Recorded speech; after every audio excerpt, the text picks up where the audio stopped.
There will be a face-to-face meeting this week between Como and Real Madrid in Madrid. Real Madrid want to restructure the deal. These rumors keep spreading about Tchouaméni, Man United, what's happened, what's the situation.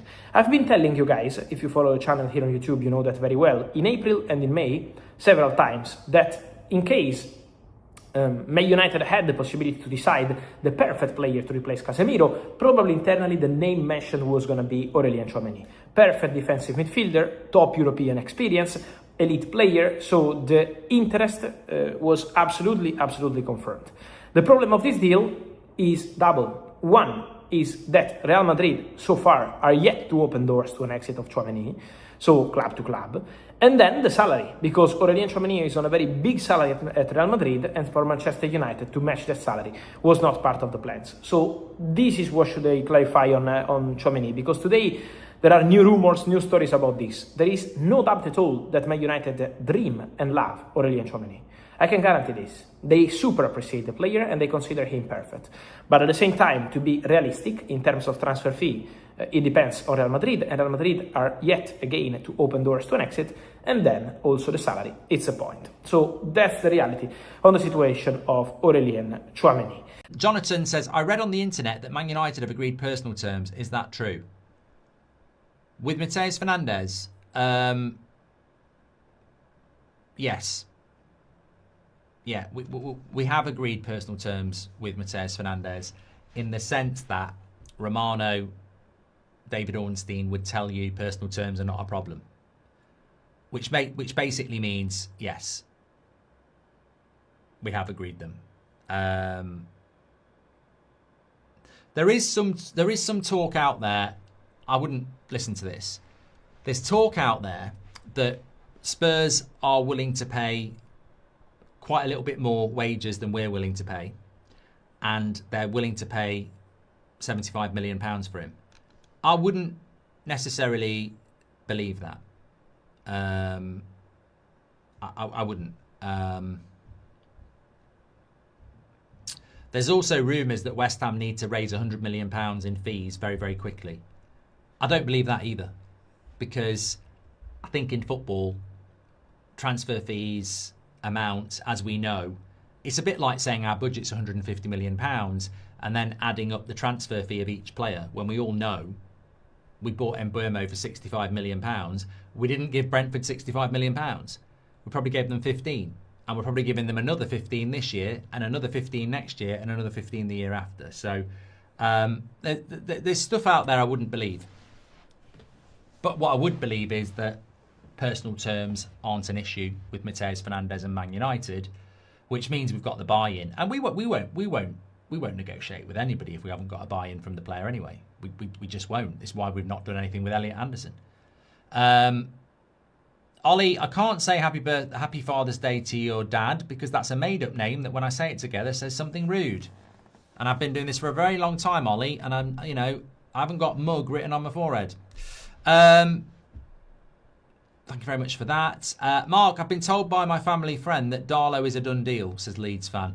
Yeah, I would not be surprised if Darlow came in as a goalkeeper, and I'd find it about as exciting as painting a fence. I was going to say something worse. Nothing against Darlow, but it's the same as Phil and Grant Mitchell, isn't it? Or whatever his name was. I've got absolutely no excitement about backup goalkeepers or third choice goalkeepers. We're not doing a video on it. We're not analysing it. We're not doing a here we go on it. I couldn't give a shit about it because it's not exciting. It's not. Signing a backup goalkeeper is not exciting. We were very lucky when we had Romero because he was probably the best backup goalkeeper we've ever had. But backup goalkeepers are boring. It's not their fault. We need them. You do need them. But they're boring. And I'm sure you're probably right about Darlow. And welcome to the club when it happens. Hello, Mark. Glad to be here, says Joel. And thank you for being a member for 13 months. Off topic, but thank God we got rid of Lukaku. Oh, I mean, it's funny, isn't it? It's like the Belgian nightmare, isn't it? We had the Boohoo Man quiz about Fellaini, who is shit. Oh, God. You know what? Sometimes you go, as fed up as I am, at least that's not the situation anymore. At least we don't have Fellaini here anymore. And Lukaku, I wanted to give him a chance, but I never bloody wanted him. I always thought he was I think he's quite limited. He's got a great goal scoring record though. You've got to say that. I tell you what, just completely off topic as well. I've watched both Scotland games in the World Cup, right? And I saw somebody tweet this, and they said, when McTominay left Man United and was doing well in Napoli, we were led to believe that we let a Ballon d'Or winner go. Watching him play for Scotland in the World Cup, I don't see anything different from what I saw at Man United. He just plays in Serie A, and Serie A is not very good. And I thought, if I said that, I'd get absolute pelters for it. But actually, how many decent players actually play in Serie A? When was the last time Italy qualified for a World Cup?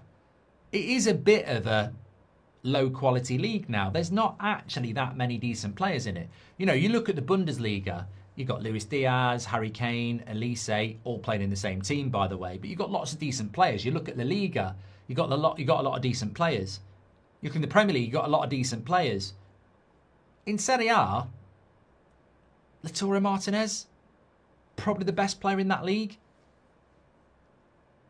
It did make me laugh because I've watched McTominay for Scotland and I've gone, I don't see anything different to what he did at Man United. He's great at arriving late in the box and he's got a good shot on him, but there's not a lot else there, is there? Well, that's what I think. Is our budget actually much smaller than we think, says Daryl. Our budget shouldn't be small. There might be caution because of not being in Europe at all last year and it's going to hit the books next year. But, you know, you look at what... Look, let's just watch what Spurs do, really. Because United spent nearly £200 million last year on Sesko, Mbeumo and Cunha. Let's see what Spurs do. About ambition. Because they're in the same situation that we were a year ago. No European football. Thank you very much for that. Charlie says, if £70 million is too much for Hall, why is £120 million too much for Anderson? Look, we could talk and talk and talk. I think the reality is that Manchester United just don't want to pay more than £80 million for any player. I don't think that they want to pay more than that. I don't think they want to pay over 200 grand a week on wages. And I don't think they want to buy a player over 26 either. And I think that's basically where we are. But what I will say is, Sunday night was our flagship show on the United Stand. All those years ago, we used to do one show a week at 8 o'clock. Imagine that now. That's your show. Some people might be happy about that. Malpa would. Imagine if I said, that's it for the week. We're back next Sunday at 8 o'clock. I'll tell you what, that'd be great for me. I'd have a whole week off. But yeah, that's what the United Stand was. 8 o'clock on a Sunday night. Me, Kev, Rich, Martin, Alex, the original gangsters, once a week at 8 o'clock on a Sunday. You know what? I used to think I'd be there on a Sunday afternoon thinking of topics to fill an hour. And now we do 3 shows a day. But yeah, so it is our flagship show, 8 o'clock on a Sunday. So thank you, everybody. I've really enjoyed the show tonight. Really enjoyed it. Thank you so much for tuning in. Look,